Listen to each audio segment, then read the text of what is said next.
मेरा नाम इबरार अली है, वल्द बशीर अहमद, खारियां शहर का रिहायशी हाँ। मोरी रोड अब्दुल्ला कलोनी विच मेरी रिहाइश है ते इत्थे अरशद महमूद रश है। उन्हें इत्थे जमीन कोई बाय कीती है, उन्हां कोल उन्हें जमीन खरीद के ते जेड़ा नाल दूसरियां बंदियां दी जमीन ते भी कब्जा करदा है। और दूसरा उहदे विच रस्ता साडे वडेरियां ने छड्डिया, साडे पैदा होण तों पहले तों सारे इत्थों लंघदे ने, बकायदा उत्थे वापटा दे खंभे लगे ने। वो रस्ते दे उत्ते भी इन्हें दीवार बना दी। हुण जेड़ा कल गुजरे है, कल तकरीबन 1:30-2 बजे नाल इन्हें फिर दोबारा इत्थे गेट नसब किया। अदालत विच तकसीम का दावा भी चलता पिया और अदालत ने स्टे आर्डर भी दिते है।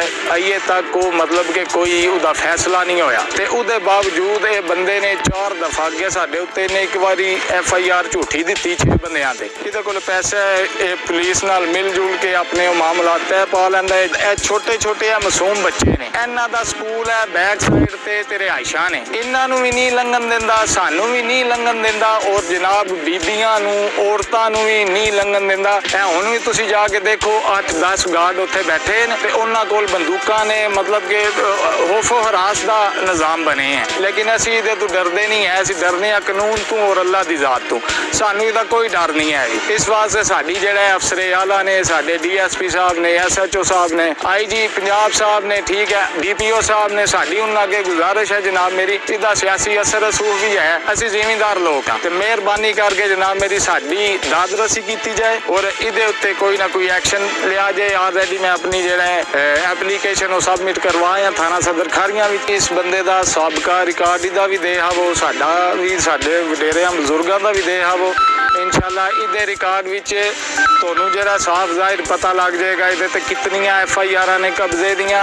इन्हें राशा टाउन इत्थे तमीर कीता है, वो गालबन मेरे ख्याल नाल वो जेहड़े सील हो चुके हैं सिर्फ इन्ना वजह तू कि लोकां दियां जमीनां दे अगे राह बंद करके कब्जा माफी है, सिंपल जेहड़ा कब्जा माफी है। हुण भी साडी ये गुजारिश है जेहड़े अफसर आला ने साडे इत्थे खारियां दे, गुजरात दे, पंजाब दे, कि जनाब इस बंदे ने सरेआम तो इन्हें अदालत की है और इस बंदे दे उत्ते फौरी तौर पर जेहड़ा FIR साडी वो दर्ज की जाए और साडी जनाब मेरी दादरसी की जाए। और दूसरा जनाब मेरी साडी FIR विच तो इन्हें अदालत की दफा लाई जाए, कब्जे की दफा लाई जाए और जेड़ा है बंदा ऑलरेडी साडे वडेरियां ने रस्ता छड्डे है मुश्तरका उस रस्ते नूं बंद करन दी इहदे उत्ते दफा लाई जाए। और जनाब असीं जितने रस्ते छड्डे ने इस एरिए विच सब तो ज़्यादा साडे रस्ते ने, साडे वड्डियां वडेरियां ने उन्हां ने छड्डे ने। असीं अज तक किसी कोलों कोई पैसा नहीं मंगिया, फीस बिल्ला छड्डे ने।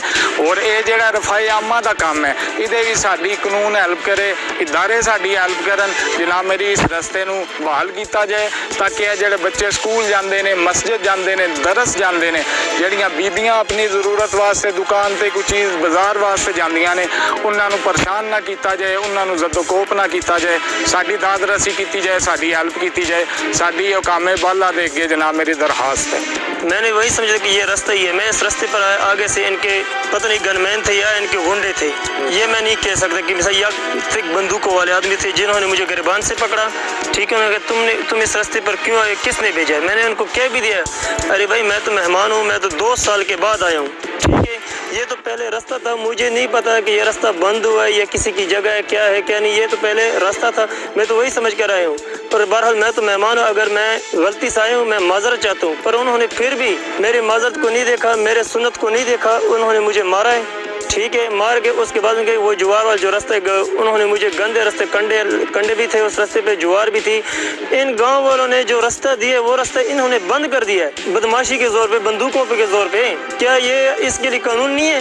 कानून तो सबके लिए एक होना चाहिए ना। कि मेरी ये गुजारिश है वज़ीर आला पंजाब से भी और वज़ीर आज़म साहब है, इनसे मैं गुजारिश करता हूँ कि इस रास्ते का जल्द से जल्द हल निकाला जाए और ये रास्ता तामीर करे और इसको पक्का करे। इस रास्ते को 1.5 साल हुए ना किसी को लंघन दे रहे, ना बीबियां ना भी लंघदियां बेइज्जती करता है, बच्चों की बेइज्जती करता है, कोई बंदा इस जमीन से लंघन भी नहीं देता।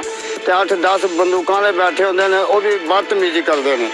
इस गल वास्ते मेहरबानी की जाए, ये ਜਿਹੜੇ ਬੰਦੇ ਤੂੰ ਠਾਲੇ ਜਾਣ, समझ आई है। ਅਸੀਂ ਜ਼ਮੀਨ ਸਾਡੀ, ਅਸੀਂ ਮਾਲਕ ਆ ਜ਼ਮੀਨ ਦੇ, ਅਸੀਂ ਜ਼ਮੀਨ ਨੂੰ ਕੋਈ ਨਹੀਂ ਕਿਤੇ ਇੱਕ ਪਾਸੇ ਲਾ ਕੇ ਜਾਂਦੇ। ਇਸ ਬੰਦੇ ਨੂੰ ਇਹ ਆਖਿਆ ਬਈ ਬਹਿ ਕੇ ਸਾਡੇ ਨਾਲ ਵੀ ਗੱਲ ਕਰ, ਬਹਿ ਕੇ ਵੀ ਨਹੀਂ ਗੱਲ ਕਰਦਾ, ਬਦਮਾਸ਼ੀ ਨਾਲ ਗੱਲ ਕਰਦਾ।